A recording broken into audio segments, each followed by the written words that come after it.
Selamat sore semuanya.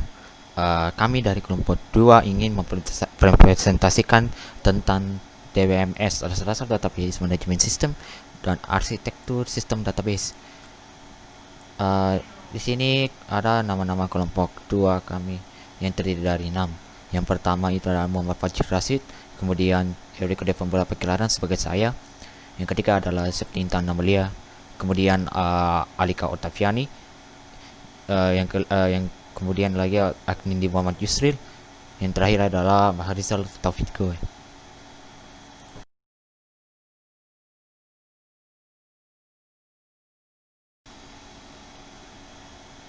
Jadi yang akan membahas materi ini, yang pertama itu adalah dasar-dasar database management system atau singkatan DBMS yang terdiri dari 6, yaitu uh, definisi, karakteristik, pengguna, tujuan dan manfaat, komponen, dan bahasa.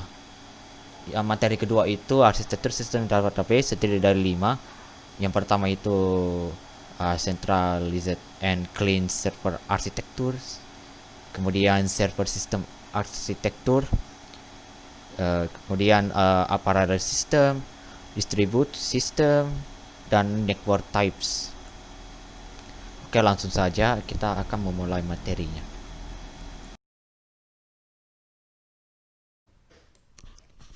Baik, saya akan menjelaskan tentang materi pertama itu dari dasar-dasar database management system atau disebut dengan DBMS. Jadi saya akan bagian pertama itu bagian pertama materi itu definisinya atau pengertiannya. Jadi basis data itu adalah kumpulan data yang terorganisir yang umumnya disimpan dan diakses secara elektronik dari suatu sistem komputer tersebut. Jadi basis data itu disebut juga pangkalan data atau bahasa Inggris itu database, ya. Jadi kalau ketika basis data itu menjadi semakin kompleks, maka pangkalan data dikembangkan menggunakan teknik perancangan dan pemodal secara formal. Jadi perangkat lunak itu biasanya digunakan untuk mengolah dan mengambil query basis data yang disebut itu DBMS, ya. Misalnya sistem database itu dia mempelajari ilmu informasi. Biasanya juga basis data memakai aplikasi server yang mengakses bisa data seperti itu ada Oracle, Microsoft Access, MS SQL Server, MySQL, Postgres, SQL, InnoDB, dan lain-lain sebagainya. Jadi istilah basis data itu berasal dari ilmu komputer. Meskipun kemudian artinya semakin luas, memasukkan hal-hal di luar di bidang elektronika seperti itu, ya. Jadi ada mungkin kita setiap ada kerugian, ada juga keuntungannya seperti itu, ya. Jadi ada masalah dan solusinya, ya. Jadi kalau masalahnya itu masalah-masalah di sistem database itu, yang pertama ada kecepatan, kemudian kapasitas, keamanan, dan duplikasi. Tapi kalau untuk solusinya, ya di mana cara solusinya? Ini. Jadi ya, yang pertama itu ada efisiensi ruang penyimpanan. Misalnya kita mau menyimpan data lewat hard disk sebagai backup database kalian, bagaimana aman dan terbaca, seperti itu, ya. Kemudian ada juga kecepatan dan kemudahan. Jadi kecepatan dan kemudahan, misalnya datanya disimpan pada hard disk atau cloud. Ketersediaan juga ada, ya. Jadi yang ketiga itu ketersediaan. Misalnya kalau data memang sudah rusak, tidak tersedia atau hilang, itu database-nya itu bisa semua diatasi, ya. Kemudian ada juga kelengkapan. Jadi kelengkapan itu contohnya petugas di universitas mau menanyakan soal data yang tapi datanya itu tidak mungkin sebatas itu. Kelasnya apa, lahirnya apa, NIM-nya berapa, itu. Tapi semua itu memang dimiliki oleh database. Tapi kalau keamanan ini harus dijaga selama 24 jam untuk menghindari adanya itu pencurian data. Seperti itu, ya. Yang terakhir itu ada kebersamaan pemakaian. Misalnya seorang user, administrator juga maupun mahasiswa yang datanya dapat diakses di komputer database secara bersama-sama, ya. Itu bagian dari saya.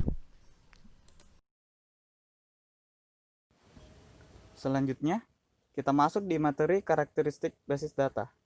Nah, karakteristik basis data ada 4, yaitu yang pertama, pengelolaan melalui suatu database manajemen sistem, atau yang biasa disingkat dengan DBMS.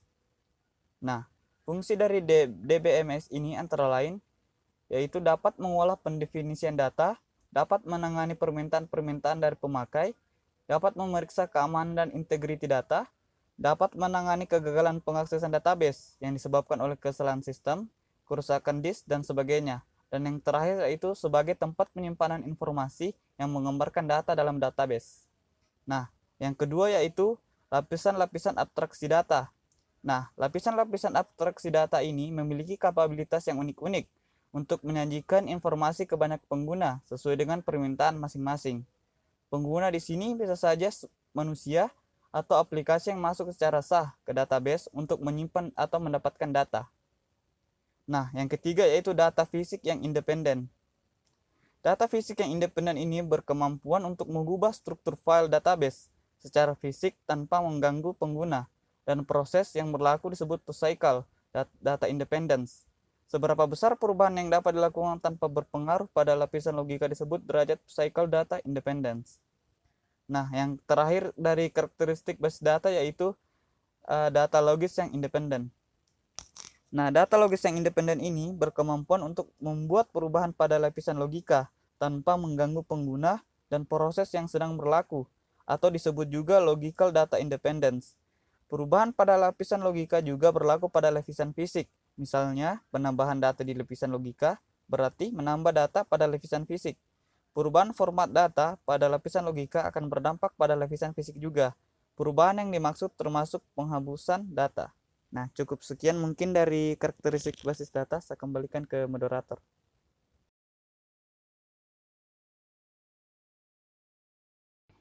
Selanjutnya adalah pengguna basis data.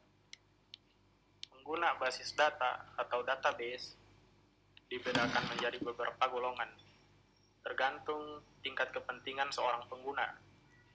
Golongannya adalah sebagai berikut. Yang pertama adalah database administrator atau DBA. Tugas dari seorang DBA adalah untuk menginstal dan mengupgrade database, membackup dan merestore database, ataupun menghubungi database technical support bila terjadi gangguan atau masalah. Mereka juga melakukan perencanaan untuk membackup dan merecovery informasi dari database. Mereka juga yang memastikan pemenuhan perjanjian database lisensi dan mendaftar pengguna dan memelihara keamanan database.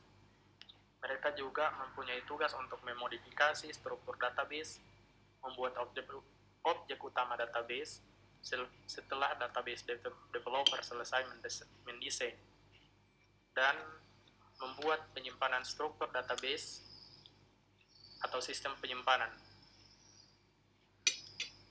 Selanjutnya adalah security officer atau mereka yang mendaftar pengguna database, mengontrol hak akses pengguna, dan memelihara sistem keamanan.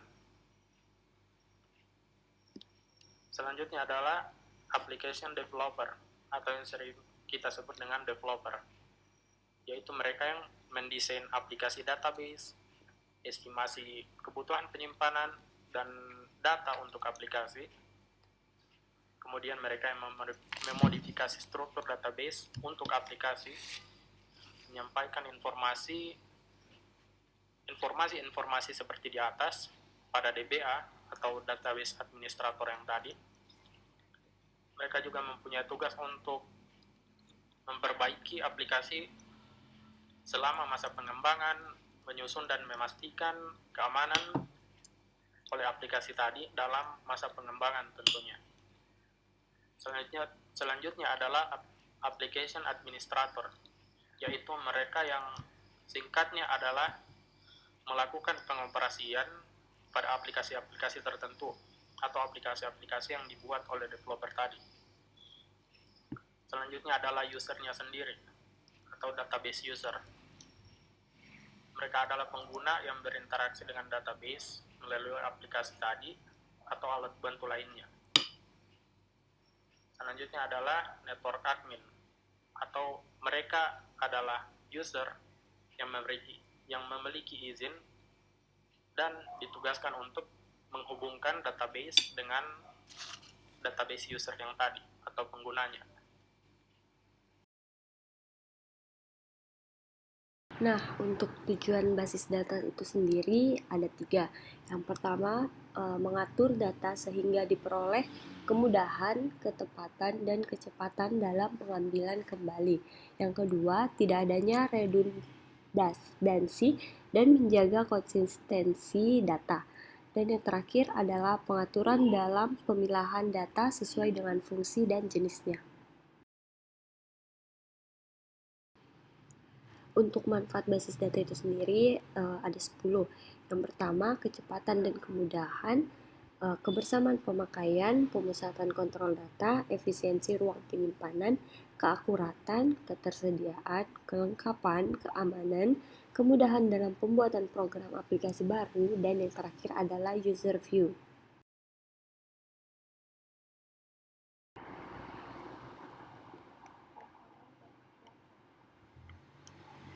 Komponen basis data merupakan kumpulan komponen yang dibangun dalam suatu sistem basis data atau database. Basis data terdiri dari 6 komponen, diantaranya yang pertama, pengguna atau user, adalah orang-orang yang mempunyai wewenang untuk melakukan interaksi dengan sistem basis data, dan mereka membutuhkan informasi yang ada di dalamnya. Yang kedua, basis data atau database adalah kumpulan tabel atau file yang membentuk suatu basis data. Yang ketiga, software DBMS atau Database Management System adalah software yang dapat dimanfaatkan untuk mengelola basis data. Yang keempat, sistem operasi atau operating system adalah perangkat lunak yang akan memfungsikan dan mengendalikan semua sumber daya sekaligus melakukan operasi dasar yang ada pada sistem komputer. Yang kelima, perangkat keras atau hardware adalah berbagai hal yang berperan sebagai pendukung operasi pengolahan data. Dan yang keenam, software pendukung lainnya, yaitu software pendukung yang sifatnya opsional seperti Microsoft SQL, Microsoft SQL Server, Oracle, Xbase, dan MySQL.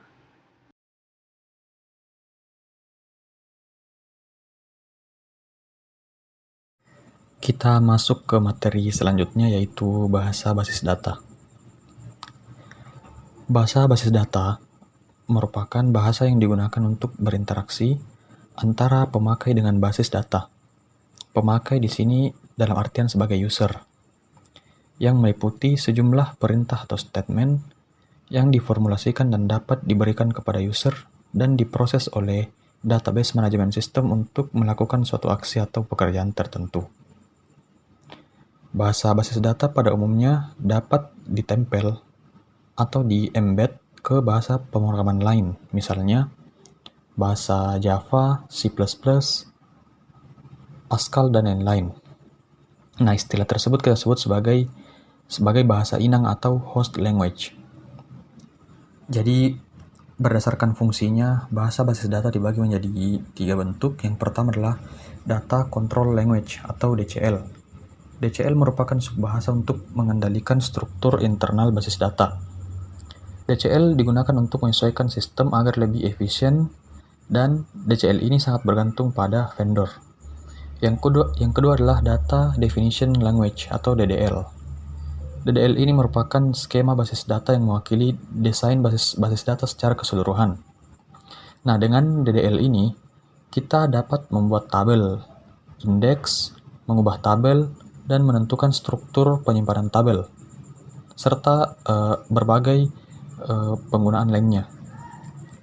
Yang ketiga adalah Data Manipulation Language atau DML. DML merupakan bentuk bahasa basis data untuk melakukan manipulasi dan pengambilan data pada suatu basis data. Nah, manipulasi apa saja yang biasa dilakukan? Di antaranya adalah penyisipan, penghapusan data, pengubahan data atau mengedit data, serta penelusuran data.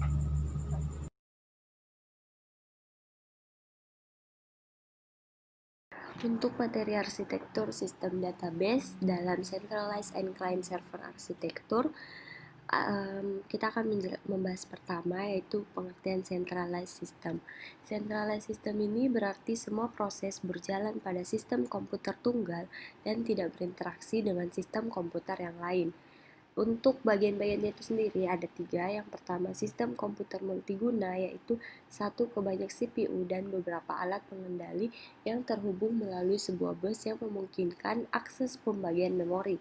Yang kedua, ada sistem single user, contohnya PC atau workstation, yaitu unit desktop single user biasanya hanya terdiri dari satu CPU dengan 1 atau 2 hard disk. SO hanya mendukung untuk satu user. Dan yang terakhir ada sistem multi-user, yang dimana lebih banyak penyimpanan, memori lebih besar, multiple CPU, dan menggunakan SO multi-user, dan melayani banyak pengguna yang terhubung dengan sistem melalui terminal, biasa disebut sistem server. Masih di arsitektur sistem data, kita membahas client server system, yaitu unggul dalam kecepatan dan mendukung jaringan besar. Pada model client server terdapat perilaku yang biasa disebut request replay behavior.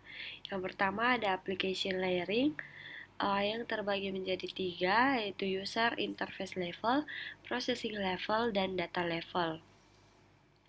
Yang kedua ada multi-tier arsitektur yang terbagi lagi menjadi 2, yaitu 2 tier arsitektur, yaitu pengorganisasian paling simpel di mana terdiri dari 2 tipe mesin, yaitu klien yang berisi implementasi program pada user interface level dan server yang berisi implementasi program pada proses dan data level. Sedangkan untuk 3 tier arsitektur, yaitu pada keperluan khusus, kadang server juga perlu bertindak sebagai klien. Pada arsitektur ini, program pada processing level tidak hanya terdapat pada server yang terpisah, bahkan dapat terdistribusi pada klien dan server mesin.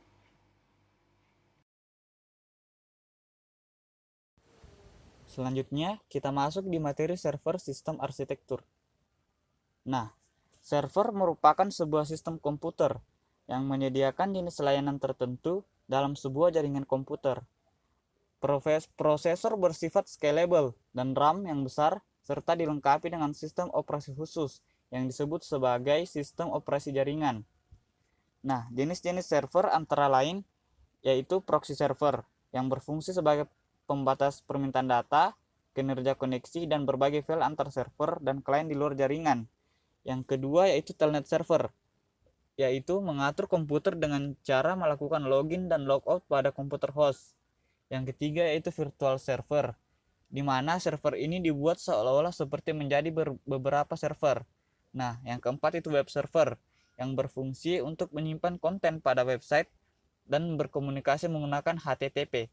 Yang kelima yaitu audio dan video server, yang berfungsi untuk menyimpan fitur multimedia sebuah website. Yang keenam yaitu FTP server, yang berfungsi untuk mengatur transfer data dalam sebuah jaringan.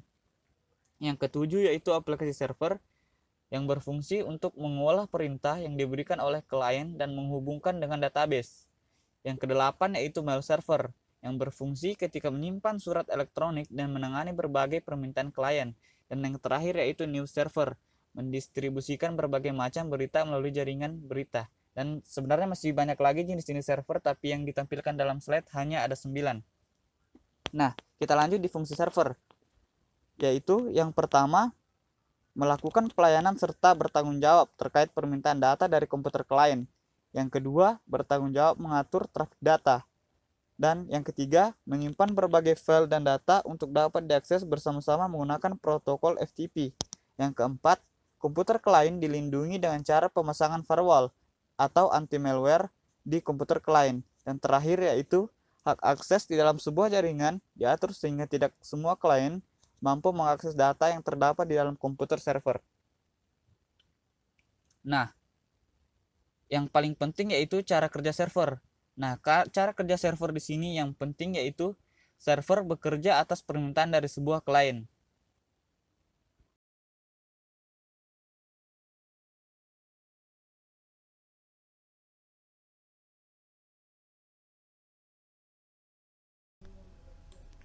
Jadi saya akan menjelaskan tentang parallel system. Parallel system atau parallel DBMS adalah sebuah DBMS yang dijalankan melalui prosesor dan disk yang banyak, yang dirancang untuk mengeksekusi operasi-operasi yang dijalankan secara paralel, kapanpun memungkinkan, dengan tujuan untuk meningkatkan kemampuan atau performanya. Berdasarkan pada alasan bahwa sistem prosesor tunggal tidak dapat memenuhi syarat-syarat untuk skala biaya yang efektif, keandalannya, dan kemampuannya. Arsitektur utama untuk paralel DBMS ada 3. Yang pertama itu shared memory. Shared memory itu multiple prosesor tanpa sistem tunggal berbagi sistem memori, di mana beberapa prosesor berbagi ruang memori utama atau RAM, tetapi setiap prosesor memiliki disk HDD sendiri-sendiri. Jika banyak dalam kapasitas dari HDD, maka itu proses berjalan ini secara bersamaan, tapi memang berkurangnya kecepatannya. Sama juga kalau komputer, biasanya laptop begitu, lambat memang proses komputernya. Ya itu ya. Kalau SSD memang cepat, tapi memang memorinya agak di bawahnya. Biasanya maksimal itu rata-rata 1 TB saja, ya. Tapi kalau SSD dia cepat berproses komputernya, outputnya ya. Kemudian ada juga shared disk.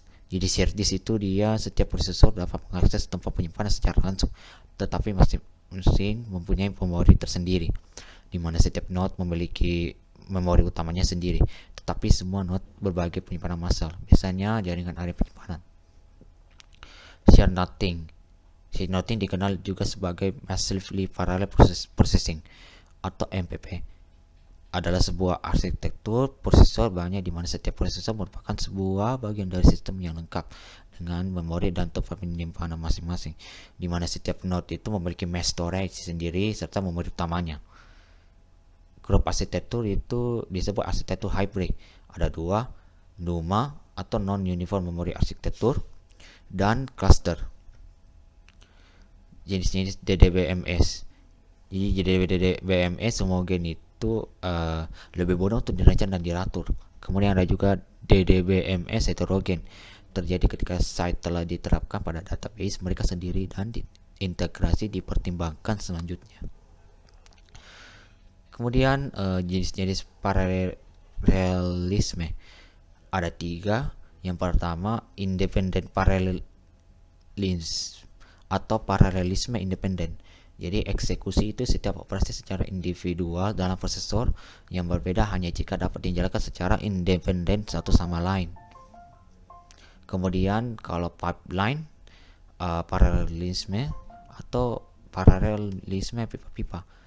Eksekusi operasi yang berbeda dengan cara pipa garis. Itu kalau pipeline-nya cara pipa garis, ya. Kalau intra-operation paralelism atau paralelisme intra-operasi.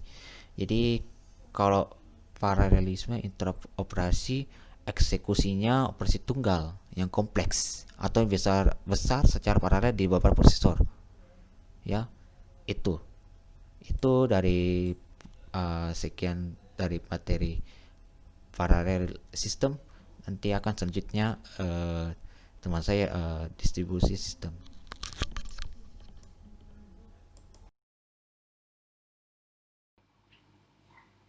Selanjutnya adalah penjelasan singkat mengenai sistem distribusi. Untuk gambarannya dapat dilihat menggunakan contoh yang ada pada gambar di bawah, yaitu data yang tersebar di beberapa mesin, juga disebut sebagai sites atau nodes, digambarkan dengan kotak. Kemudian jaringan yang menghubungkan mesin-mesin tersebut digambarkan dengan garis, dan network. Kemudian data yang dibagikan oleh pengguna di banyak mesin digambarkan dengan garis berpanah. Kemudian hubungan antara sistem distribusi dengan database sendiri dapat dibagi menjadi dua faktor, yaitu database terdistribusi dengan homogen ya, dan database yang terdistribusi secara heterogen. Database yang terdistribusi secara homogen yaitu antara perangkat lunak atau skema yang sama di semua situs. Dapat data atau data itu dapat dipartisi di antara situs. Tujuannya adalah atau sasarannya adalah memberikan tampilan satu basis data atau menyembunyikan detail distribusi tersebut. Kemudian, database terdistribusi secara heterogen adalah yaitu perangkat lunak atau skema yang berbeda di setiap situs yang sasarannya adalah untuk mengintegrasikan basis data yang ada untuk menyediakan fungsionalitas yang bermanfaat bagi setiap situs.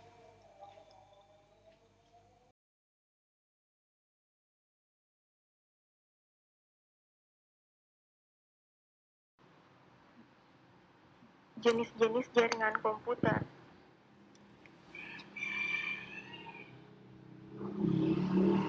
Jenis jaringan komputer ada 5. Yang pertama, Local Area Network atau LAN merupakan jaringan komputer yang sering digunakan untuk menghubungkan komputer-komputer pribadi dan workstation dalam suatu kantor, perusahaan, atau pabrik untuk memakai sumber daya secara bersama-sama dan saling bertukar informasi yang masih dalam satu area.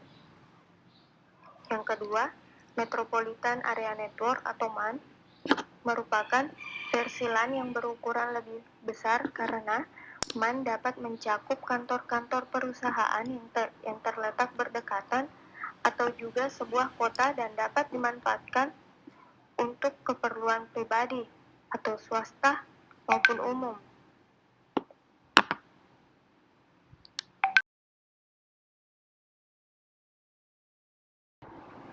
Yang ketiga, Wide Area Network atau WAN merupakan jaringan yang mencakup daerah geografis yang lebih luas, seringkali mencakup sebuah negara bahkan antar benua. Yang keempat, WLAN atau Wireless Local Area Network merupakan jaringan tanpa kabel atau wireless yang sudah marak digunakan dengan memanfaatkan jasa satelit dan mampu memberi kecepatan akses yang lebih cepat dibandingkan dengan jaringan yang menggunakan kabel.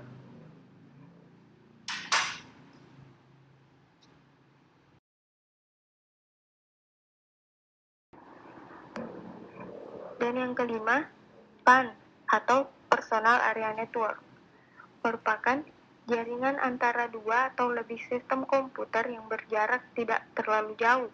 Biasanya jaraknya 1-5 meter saja.